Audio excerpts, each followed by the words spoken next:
Está del otro lado Facundo Coria, el secretario general del Sindicato Judicial Puntano, SIJUPO. Facundo, buenos días. Alejandro y Pamela, te saludamos. Buenos días. Buenos días, Alejandro y Pamela. Buenos días a toda la audiencia. Gracias por la comunicación. Bueno, queríamos comentarles que el día de hoy vamos a estar realizando asambleas informativas, tanto en la ciudad de Concarán como en el edificio de Santa Rosa, los dos edificios de la tercera circunscripción judicial. Muy preocupados, ¿no? Porque hemos sufrido un recorte inconstitucional ya aprobado, ya sancionado, ¿no? En el Senado, en la Cámara, en lo legislativo. Con este presupuesto, ¿no? Que ha sido recortado inconstitucionalmente, realmente se lo deja al Poder Judicial en una situación extremadamente crítica. Para que ustedes tengan noción, digamos, de lo que se está atravesando en el Poder Judicial, mientras el gobierno habla, ¿no? De institucionalidad, de respeto a las leyes y respeto a la Constitución, están pasando justamente estas cosas, ¿no? Una intromisión de un poder del Estado hacia otro poder del Estado que debería ser independiente, que debería tener autonomía y que debería tener autarquía financiera, obviamente, para justamente cumplir con esta independencia, que es un pilar esencial, ¿no? En el Estado de Derecho y para la República, para que haya, digamos, diferencia e independencia cada uno de los poderes. Sumado a eso, también nos encontramos con que tenemos una situación salarial extremadamente preocupante, no solo los judiciales, sino todos los estamentos del Estado, a pesar de los dichos oficiales, ¿no? De que la provincia se encuentra entre los salarios más altos del país. Hoy la realidad es que los judiciales somos los judiciales más mal pagos de todo el país. Entonces, todo esto se suma, digamos, a que, bueno, para que ustedes tengan una noción del presupuesto que se aprobó para el año que viene con este recorte inconstitucional a todas luces, la diferencia que tiene con el presupuesto en curso, el presupuesto del ejercicio 2025, la única diferencia que hay es un aumento del 0,004%. Eso quiere decir que el aumento es de 2.300.000 pesos, ¿no? Para todo el año 2026. Por supuesto que todo esto no incluye el 30% más o menos de inflación que hay, ¿no? Desde julio a julio, que es cuando se presentan los presupuestos. Tampoco incluye el 31% de aumento, escaso aumento que ha dado el gobierno. Y tampoco, por supuesto, prevé ningún tipo de recomposición salarial para el año que viene. Claro. Esto nos deja en una situación, ¿no? De extrema vulnerabilidad, donde claramente no se van a poder aplicar ningún tipo de reformas necesarias y que la sociedad viene exigiendo, ¿no? Y que fue prácticamente lo que el mismo gobierno instaló y necesitamos y creemos y compartimos este justo reclamo con la sociedad de que el Poder Judicial necesita mejoras, necesita aumentar su celeridad, pero nos encontramos con el Poder Judicial más chico de toda la región. Entonces, este presupuesto no solo asfixia económicamente, sino que también nos achica la planta de personal. ¿Cuántos trabajadores? Esto se suma, digamos, a que... Sí, te escucho. No, disculpa, te iba a preguntar eso. ¿Cuántos son, si tenés el número de cuántos son los empleados, los trabajadores del Poder Judicial? Sí, en toda la provincia en este momento tenemos habilitados, tanto por el recorte presupuestario del 2026, sumado a la ley de emergencia, ¿no? Esta prórroga de la ley de emergencia, quedamos con 1.409 empleados para toda la provincia. Estamos hablando de lo que sería la primera circunscripción, especialmente la ciudad de San Luis, la segunda circunscripción en Villa Mercedes y para la tercera circunscripción, tanto para los edificios de Multifuero, Mediación El Merlo y Concarán. Entonces tenemos el número más chico de toda la región, con un aumento de la litigiosidad que nosotros se lo pudimos demostrar y se lo presentamos en un informe a los ministros, que desde el 2019 hasta la fecha, casi todos los fueros han aumentado como mínimo un 60 y hasta un 70% el aumento de la litigiosidad. Entonces, ¿qué pasa? La población ha crecido, la litigiosidad ha crecido y eso no ha sido acompañado con el crecimiento, digamos, de la planta fija de personal. Entonces estamos en una situación extremadamente preocupante y estas asambleas son justamente para visibilizar, ¿no? Y para que el gobierno tome cartas en el asunto y sobre todo para que el Superior Tribunal de Justicia también e inicie las acciones legales correspondientes para defender el presupuesto, porque ellos como organización, digamos, tienen el deber político de defender la independencia del Poder Judicial.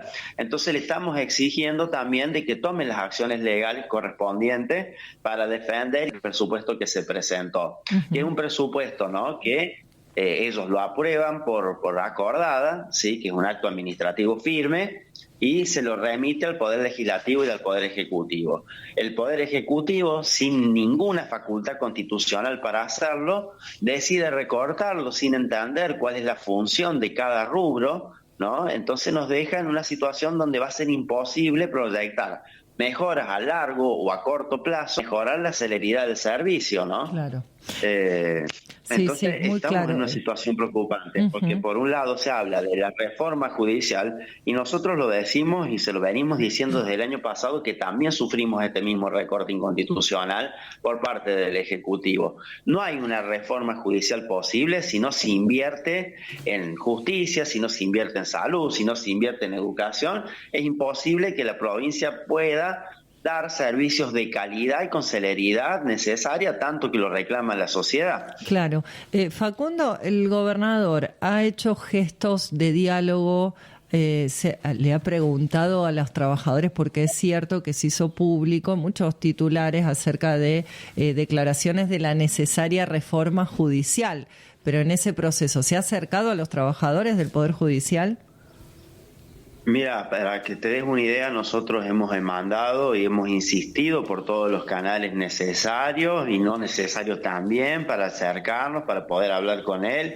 Tenemos las últimas 7 notas de pedidos de audiencia con el señor gobernador.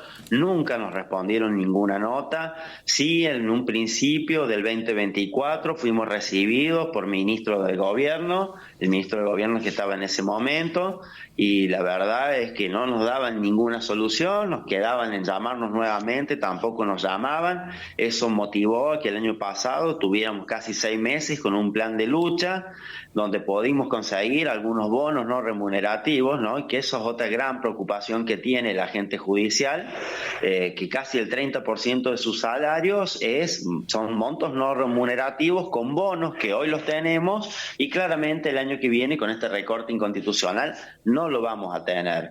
Entonces, para que ustedes se den una idea, el trabajador judicial ingresante en este momento está cobrando 640.000 pesos, o sea que está cubriendo un 54% de la canasta básica, muy lejos de cuando terminaba el año 2023 con la gestión anterior de gobierno. El salario inicial superaba la canasta básica.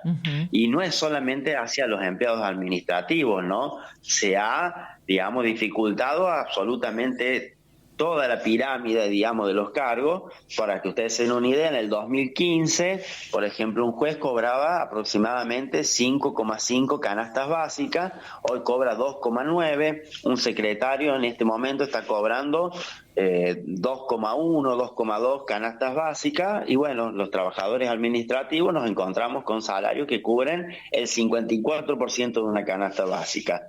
Es muy preocupante porque, bueno, se está afectando justamente la dignidad de los trabajadores judiciales, y con este recorte inconstitucional donde estaba previsto, ¿no?, en el proyecto original, el blanqueo de estos bonos, obviamente esos bonos no se van a poder hacer, se postergan todos los ingresos porque se recortaron 400 agentes, más los agentes que se recortan con esta prórroga de la ley de emergencia. Obviamente nosotros, por nuestra parte, como tenemos legitimación activa, vamos a iniciar las declaraciones de inconstitucionalidad, tanto de la ley de emergencia como del recorte inconstitucional del gobierno, que va a ser presentado al mismísimo Superior Tribunal de Justicia, y ellos, bueno, tendrán que resolver esta sentencia, pero fundados en derecho, ¿no? No podemos permitir que uno de los ministros esté diciendo públicamente en todos los medios de que el Poder Judicial no necesita autonomía, porque con eso estamos afirmando de que el Poder Judicial no debe ser independiente, y cada vez está más asfixiado y más atado de pies y manos a las voluntades políticas. Claro. Entonces eso es inaceptable, ¿no? Es inaceptable, entendiendo de que el pilar, digamos, del Estado de Derecho es justamente la independencia de poderes. Y si no se cumple eso, es imposible tener un servicio de justicia eficaz. Si ellos pretenden que con la reforma judicial de la que tanto se habló y que terminó siendo la modificación de 3 artículos del Código Civil, se va a mejorar la situación del Poder Judicial, claramente le tenemos que contar a la gente y al gobierno de que es imposible de que se mejore el servicio de justicia si no hacemos un análisis mucho más profundo, un análisis estructural, ¿no?, del personal y de las cuestiones que están pasando, y lamentablemente en todas las reuniones que hemos solicitado, porque somos nosotros quienes sostenemos el servicio de justicia en las peores condiciones, y somos nosotros justamente los que tenemos los saberes y el conocimiento como para saber qué cosas hay que mejorar para mejorar el servicio de justicia. Fundamental es esa mirada, ¿no? Digo, la mirada de los trabajadores, que son quienes conocen, en este caso, el Poder Judicial, pero pienso en tantos trabajadores que su trabajo es garantizar derechos a los demás, y en este caso nada más ni nada menos que el Poder Judicial, pata fundamental para que la democracia, para garantizar la democracia en esto que bien explicas, de la división de poderes. Fundamental en eso, contemplar la mirada de los trabajadores. Voy a repasar los reclamos, entonces, contarle a la gente que estamos dialogando con Facundo Coria. Él es el secretario general de SIJUPO, el Sindicato Judicial Puntano, y están reclamando acciones legales para defender el presupuesto recortado inconstitucionalmente, la defensa irrestricta de la autonomía del Poder Judicial, sin el cual, sin independencia, no hay una justicia real, el blanqueo progresivo de los ítems no remunerativos y la recomposición salarial urgente para recuperar el poder adquisitivo perdido. Y en el día de hoy están llevando a cabo asambleas en todas las jurisdicciones, Facundo. Sí, tal cual, tal como vos decís, esos son los reclamos puntuales que estamos haciendo y que estamos informando a la sociedad y que estamos informando también a nuestros compañeros a través de estas asambleas.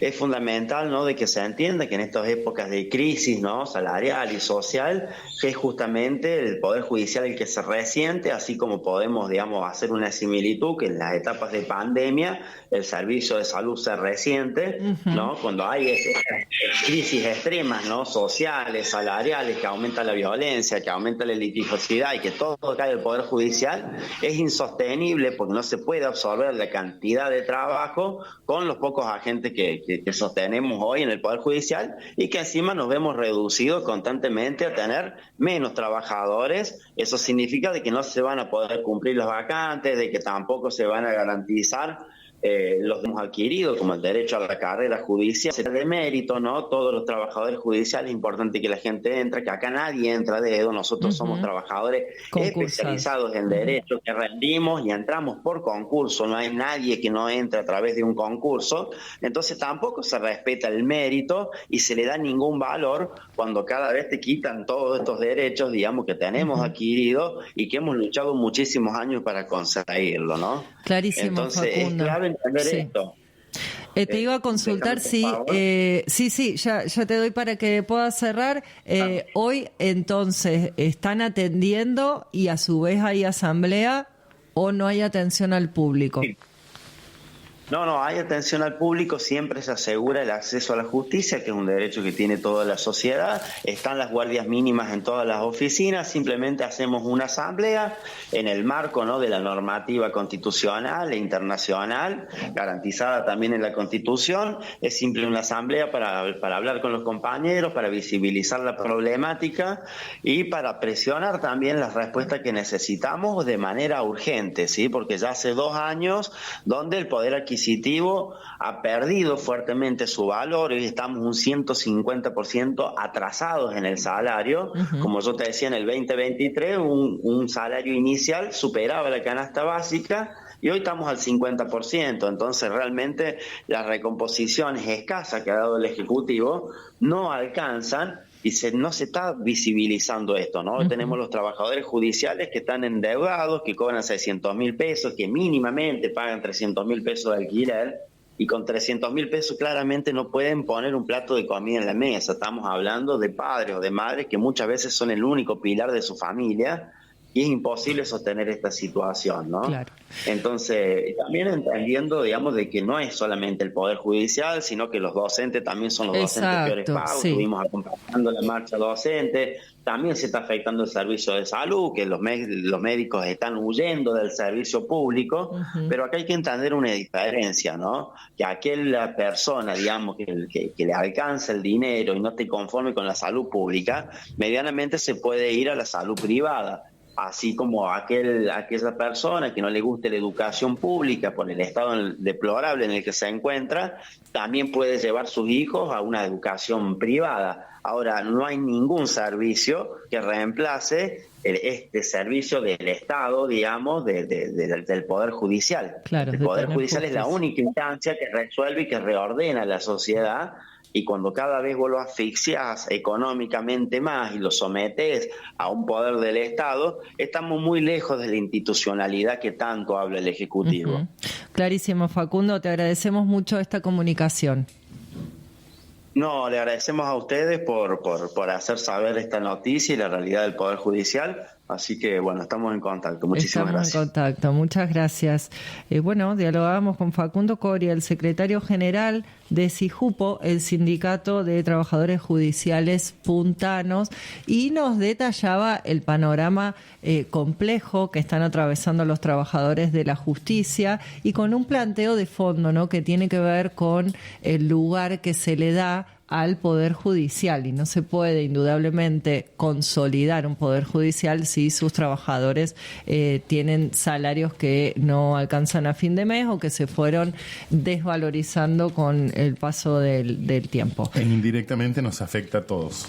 Totalmente, claro. Y también interesante este planteo acerca de que el gobernador Claudio Poggi estuvo hablando mucho de la necesaria reforma judicial, que creo que todas las partes estamos de acuerdo en eso, pero la falta de participación de la mirada de los trabajadores para construir esa reforma judicial. Bueno, aspectos a tener en cuenta. Bien lo detallaba entonces Facundo Coria, el secretario general del sindicato, que hoy van a estar llevando adelante asambleas entonces en todas las jurisdicciones. ¿Te pareció interesante el contenido? Escanea el QR y suscríbete.